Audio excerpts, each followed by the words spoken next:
What's going on, everybody? Welcome in the Vikings Now by Chat Sports. My name is Patrick Siepman, and coming up on today's show, what is the scary truth about the Minnesota Vikings heading into the playoffs? I'll explain my thoughts on that here in a second, but first off, if you guys want the Vikings to advance to the divisional round in the playoffs and beat the Los Angeles Rams, just hit that thumbs up icon. I put the goal on today's show as 1,000 likes, so hopefully you guys blow that goal out of the water. Hit that thumbs up icon. It just helps us get this video out to more and more Vikings fans. And plus, if you guys want the Vikes to beat Los Angeles, hit that thumbs up button. So what's the scary truth around the Minnesota Vikings heading into the playoffs?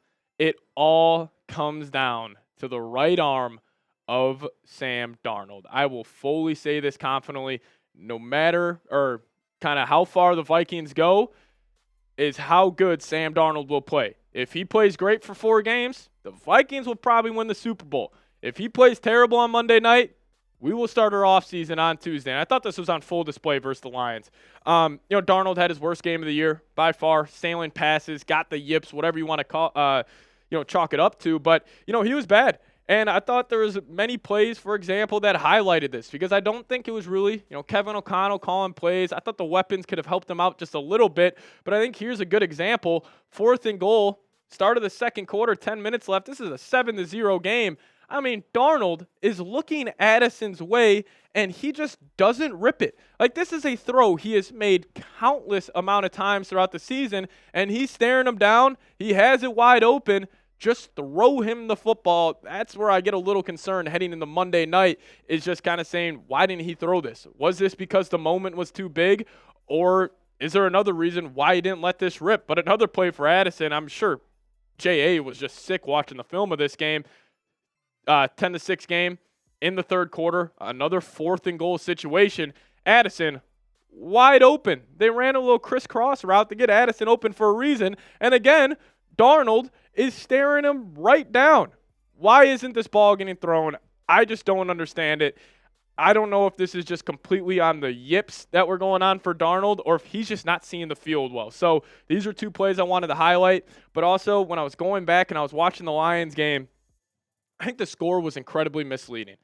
I felt like the Vikings were a couple plays away from beating the Lions. And I thought one play in specific was that Andrew Van Ginkel dropped pick 6 when it was a 17-9 game, start of that 4th quarter. I mean, if he takes that to the house, we possibly have a tie ball game on your hands, but then you snap your fingers 3 minutes later, it's 31-9.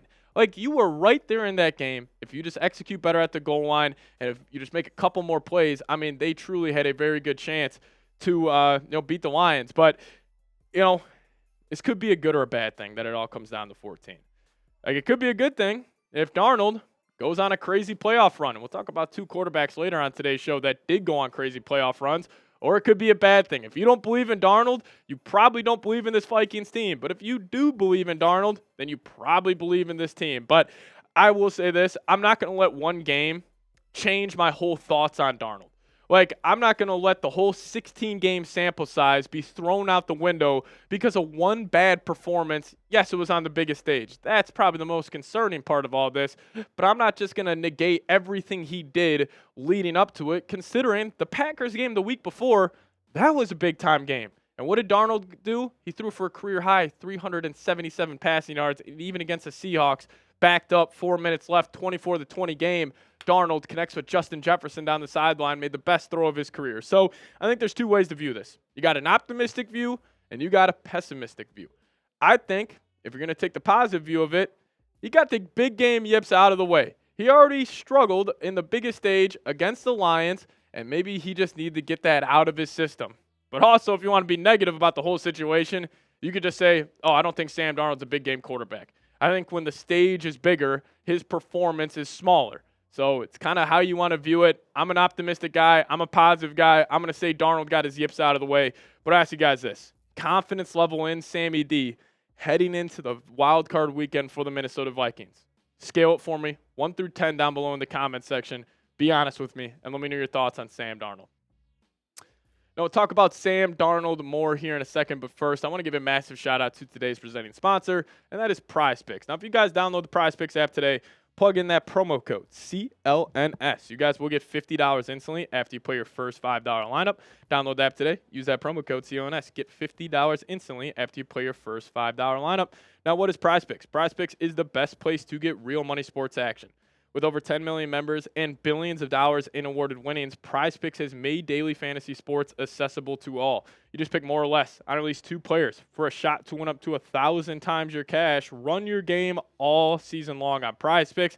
Now, I already cooked up a lineup for the Vikings Rams game this Monday night, and I'm rolling with Justin Jefferson more than 88.5 receiving yards. Aaron Jones more than 20.5 receiving yards as well.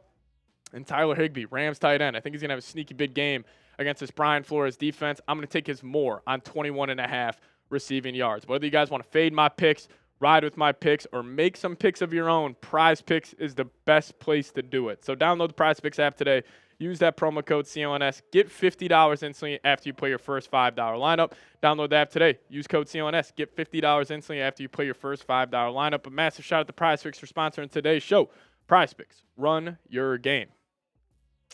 All right, so I want to go back in time here and look at 2 quarterbacks who won Super Bowls that were, one, not regarded as top 5 quarterbacks in the league, but they played like top 5 quarterbacks during the playoffs. And I think Sam Darnold can fall into this bucket. So we're talking about 2018 Nick Foles. Us Vikings fans, I am sorry for bringing this up, but I just wanted to make a point here. And then 2012 Joe Flacco with the Ravens. But if you guys remember, Nick Foles came in for Carson Wentz. Couple of games before the playoffs started, they had that bye, and Nick Foles, specifically teared up a Mike Zimmer-led defense in the NFC Championship game, but he was awesome. I mean, completing 77 of 106 passes, 971 yards in just 3 games, and he found the end zone 6 times and only threw 1 interception. But, point being here with Nick Foles, you go ask anybody, was Nick Foles a top 5, top 10 quarterback in the league that season? Absolutely not. And the point being here is you don't need a top 5 quarterback to win a Super Bowl. You need top 5 quarterback play just for a month.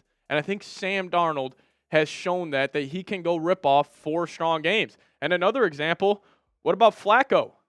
He was unbelievable in 2012. I mean, these stats are ridiculous. I was looking this up, and I was even shocked at the numbers he put up, completing 73 of 126 pass attempts. Over 1,100 yards in 4 games, and he threw for 11 touchdowns and 0 interceptions. He was fantastic. But was Flacco a top 5 quarterback in the league at that point? No, but he played like a top 5 quarterback during that playoff run. So the point here, Darnold is an up-and-down player. I think that's been on full display this season. He'll have his games where he'll really struggle, but also have some games where he will absolutely ball out and look like a true top 5 quarterback in the league. So us Vikings fans, you kind of got to have some blind faith here, and you just got to hope that number 14 brings his A game. But it's also such a good spot to be in as a fan where you can just say, if our quarterback plays well, we got a chance to be in the Super Bowl. And he's showing it. I mean, the stats don't lie. Again, don't let one bad game kind of completely throw out the window what he did in the previous 16, because still, big time throws, 33. That's 3rd in the league. Average depth of target. He pushes the ball downfield, 12th in the league. 5th in passing touchdowns, 5th in passing yards. Now, the one negative here, average time to throw is at 3 seconds. And with the Vikings having some shaky offensive line play, I honestly think there should be a lot less, but also more reason to add in a quick passing game. So, listen, I'm going to take the optimistic view here. I'm going to say Darnold bounces back. And I was also thinking about this. Like, what if Darnold, what if he was always going to have a bad game? And what if he just got it out of the way a week before the playoffs? And what if that would have came if the Vikings would have beat the Lions? What if that would have came in the divisional round? I mean, we would have been panicking here because then you go 15-2. Darnold looks great, but then he lays an egg in the playoffs. Like, this conversation would be a lot more confusing. But right now, I think it's simple. If Darnold plays well versus Rams, gets you to the NFC Championship game, you definitely bring him back. But also, if he struggles against the Rams, looked like he did against the Lions, I think it's going to be easy to move off him compared to if the Vikings would have gotten the bye and lost in the divisional round. So, if you guys made it to the end of today's show, this will be our real one roll call. Give me a skull down below in the comments section. But I got faith in Sam Darnold. It all comes down to him.